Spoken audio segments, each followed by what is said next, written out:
Hello students, welcome to my Mathematics Queen YouTube channel. இந்த வீடியோவில் நம்ம என்ன பார்க்க போகிறோம்னாக்க 12th standard business maths chapter 2 integration exercise 2.11ல second sum பார்க்க போகிறோம். integral 1 to 3 x dx இது வந்து using limit of the sumனு கொடுத்துருக்காங்க. limit of the sum formula use பண்ணி இதோட வேல்யூ கண்டுபிடிக்கணும். இதுக்கு சாதாரணமாக எப்படி இதை வந்து சால்வ் பண்ணுறதுன்னு உங்களுக்கு தெரியும். இப்போ இந்த ஃபார்முலாவை யூஸ் பண்ணி எப்படி போடுறதுன்னு பாருங்கள். முதல்ல நான் இந்த ஃபார்முலாவை எழுதுகிறேன்.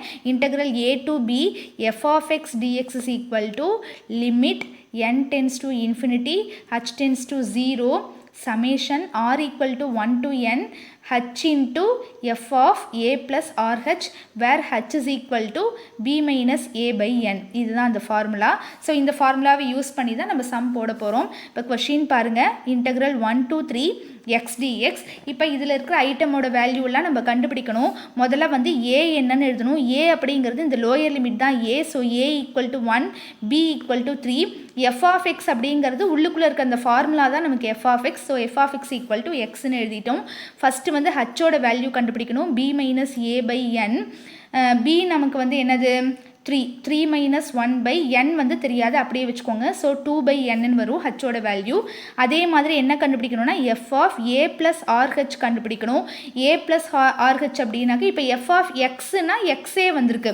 அப்போ a plus rhோட ஃபார்முலா a plus rh அதே தான் வரும். உள்ளுக்குள்ளே என்ன இருக்கோ அதுதான் நமக்கு வெளியில் ஃபார்முலாவாக கொடுத்துருக்காங்க. ஸோ இங்கே உள்ளுக்குள்ளே a plus rh இருக்குது, அதை நான் வெளியில் போட்டுட்டேன். இப்போ a இருக்கிற பிளேஸில் 1 சப்ஸ்டியூட் பண்ணுவோம், r அப்படியே இருக்கும். h இருக்க பிளேஸில் வந்து 2 by n சப்ஸ்டியூட் பண்ணுவோம். ஸோ நமக்கு என்ன வரும், 1 plus 2r by n வரும். இப்போ இந்த ரெண்டு வேல்யூவையுமே நம்ம இந்த ஃபார்முலாவில் சப்ஸ்டியூட் பண்ண போகிறோம். எப்படி சப்ஸ்டியூட் பண்ணுறதுன்னு பாருங்கள். integral 1 to 3 x dx இதுதானே நமக்கு ஒரிஜினல் கொஷின். ஸோ இதுக்கு என்ன formula, limit n tends to infinity h tends to 0 summation r equal to 1 to n h into f of a plus rh. சரியா? இப்போ இந்த வேல்யூலாம் நம்ம சப்ஸ்டியூட் பண்ணிக்கலாம். So limit n tends to infinity h tends to 0 summation r equal to 1 to n. ஹச்சோட value எனக்கு என்ன வந்திருக்கு, 2 by n வந்திருக்கு. f of a plus rhோட வேல்யூ என்னங்கிறத பார்ப்போம். என்ன வந்திருக்கு நமக்கு, 1 plus 2r by n அப்படின்னு வந்திருக்கு. So 1 plus 2r by n. சரியா? இப்போ இதுக்கு அடுத்த ஸ்டெப் பாருங்கள். இந்த உள்ளுக்குள்ளே வந்து எங்கேயுமே நமக்கு ஹச் இல்லை. அதனால் நெக்ஸ்ட் ஸ்டெப்லேருந்து h tends to 0ங்கிறத வந்து மெயின்டைன் பண்ண வேண்டாம், அதை ரிமூவ் பண்ணிக்கலாம்.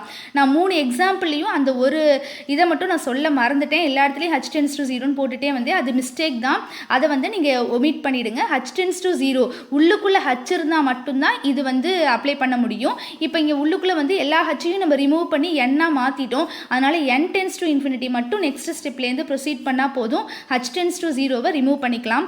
So limit n tends to infinity போட்டுட்டு இந்த 2 by n உள்ள மல்டிப்ளை பண்ணிக்கோங்க. r equal to 1 to n 2 by n plus 4r by n square. சரியா? இப்போ அடுத்த ஸ்டெப் நம்ம என்ன பண்ணணும், limit n tends to infinity சமேஷனை உள்ளே அப்ளை பண்ணணும். சமேஷனை இப்படி உள்ளே அப்ளை பண்ணும்போது இதில் வந்து ஆரே இல்லை, ஆர் தான் நமக்கு இங்கே வேரியபிள். ஆர் வேரியஸ் ஃப்ரம் தான் 1 to n. அப்போ இது வந்து 2 by n வந்து கான்ஸ்டன்ட். அதை சமேஷனுக்கு வெளியில் எடுத்துடலாம். வெளியில் எடுக்கும்போது இந்த இடத்துல எனக்கு என்ன வரும்னா 1 வரும். R equal to 1 to n plus இந்த இடத்துலையும் 4 by n ஸ்கொயர் அப்படிங்கிறது கான்ஸ்டன்ட். ஸோ 4 by n ஸ்கொயரை வெளியில் எடுத்தாச்சு. அப்போ சமேஷன் ஆர் மட்டும் வரும். r equal to 1 to n. இந்த ரெண்டு சமேஷனுக்குமே சேர்த்து தான் இது லிமிட். அதனால இங்கே நான் ஒரு பிராக்கெட் போட்டிருக்கேன். சரியா? இதுக்கு அடுத்த ஸ்டெப் பாருங்கள். Limit n tends to infinity 2 by n. இப்போ இதுக்கு என்ன மீனிங், இதை நான் நிறைய வீடியோஸில் சொல்லிட்டேன். இதுக்கு என்ன மீனிங்னா 1 வந்து n தடவை ஆட் பண்ணுறோம், n டைம்ஸ் ஆட் பண்ணுறோம். அப்போ ஆட் பண்ணும்போது எனக்கு என்ன வரும், n தான் வரும். சரியா?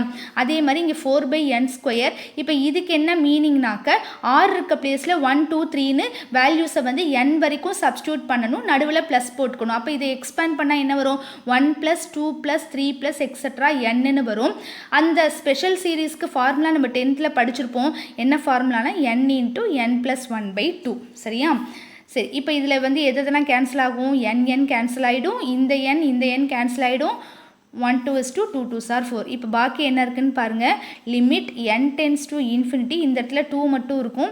ப்ளஸ் 2 × n + 1 டினாமினேட்டரில் ஒரு n இருக்குது. சரியா? Is equal to limit n tends to infinity 2 + இப்போ பார்த்தீங்கன்னாக்க இந்த எண் கேன்சல் பண்ணக்கூடாது. நான் ஏற்கனவே சொல்லியிருக்கேன். ஏன்னா இங்கே நடுவில் ப்ளஸ் இருக்குது. சரியா? இப்போ இது இல்லைன்னா இப்படி நம்ம கேன்சல் பண்ணிக்கலாம். இப்போ இந்த மாதிரி சுச்சுவேஷனில் என்ன பண்ணணும், கண்டிப்பாக இந்த டினாமினேட்டர் எண்ணை கேன்சல் பண்ணி தான் இந்த லிமிட்டை அப்ளை பண்ண முடியும். லிமிட்டை நீங்கள் அப்படியே அப்ளை பண்ணிங்கன்னா மேலே ஒரு இன்ஃபினிட்டி வந்துடும், கீழே ஒரு இன்ஃபினிட்டி வந்துடும். அப்படி போடக்கூடாது. அதனால் நமக்கு இதுக்கு என்ன ப்ரொசீஜர்னாக்க டினாமினேட்டரில் இருக்கிற எண்ணை கேன்சல் பண்ணணும். அப்படி கேன்சல் பண்ணால் நியூமரேட்டரில் ஒரு எண் வரணும் இல்லையா? அப்போ என்ன பண்ண போகிறோம்னா இந்த டேர்ம்லேருந்து இந்த ப்ராக்கெட்லேருந்து ஒரு எண்ணை வெளியில் எடுத்தாச்சு. அப்போ இந்த இடத்துல என்ன இருக்கும், 1 இருக்கும். இந்த இடத்துல 1/n வந்துடும். n இல்லாத டேர்மில் காமனாக எடுக்கணும்னாக்கா அது டிவைட் பண்ணிக்கணும் பை n. சரியா? இப்போ பாருங்கள் இதுவும் கேன்சல் ஆகிடும். இப்போ இந்த சிச்சுவேஷனில் நம்ம என்ன அப்ளை பண்ண போகிறோம்னா n tends to infinity apply பண்ண போகிறோம். இந்த இடத்துல இன்ஃபினிட்டி அப்ளை பண்ணால் 1/∞ வரும். 1/∞ வேல்யூ வந்து நமக்கு 0. சரியா?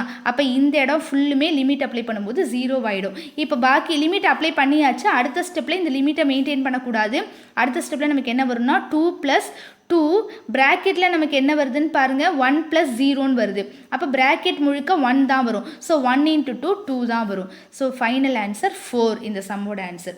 இப்போ நம்ம வெரிஃபிகேஷன் எப்படி பண்ணுறதுன்னு பார்ப்போம். Integral 1 to 3 x dx. சாதாரணமாக இந்த எக்ஸுக்கு வந்து என்ன இன்டெகிரேஷன் x²/2ன்னு சொல்லுவோம். இப்போ இதுக்கு லிமிட் அப்ளை பண்ணுவோம். ஃபஸ்ட்டு வந்து அப்பர் லிமிட் அப்ளை பண்ணணும், அதுக்கப்புறம் லோயர் லிமிட் அப்ளை பண்ணணும். இப்போ என்ன வரும், 3²/2ன்னு வரும். மைனஸ் இது வந்து formula minus lower limit apply பண்ணோன்னா 1²/2ன்னு வரும். 3² 9/2ன்னு வரும். இந்த இடத்துல 1/2ன்னு வரும். ஸோ எல்சிஎம் எடுத்தால் 2, 9 - 1 வந்து 8ன்னு வரும். ஸோ கேன்சல் பண்ணால் நமக்கு 4ன்னு வந்தாச்சு. ரெண்டுத்தோட ஆன்சரும் டேலி ஆகிடுச்சான்னு நீங்கள் இப்படி கூடயும் செக் பண்ணிக்கலாம். வெரிஃபிகேஷன் எக்ஸாமில் போடணுங்கிற அவசியம் கிடையாது. ஆனால் நமக்கு வந்து நம்மளோட ஆன்சர் கரெக்டாக தப்பான்னு இதை வச்சு நீங்கள் செக் பண்ணிட்டீங்கன்னா உங்களுக்கு இன்னும் ஈஸியாக இருக்கும். Thank you students.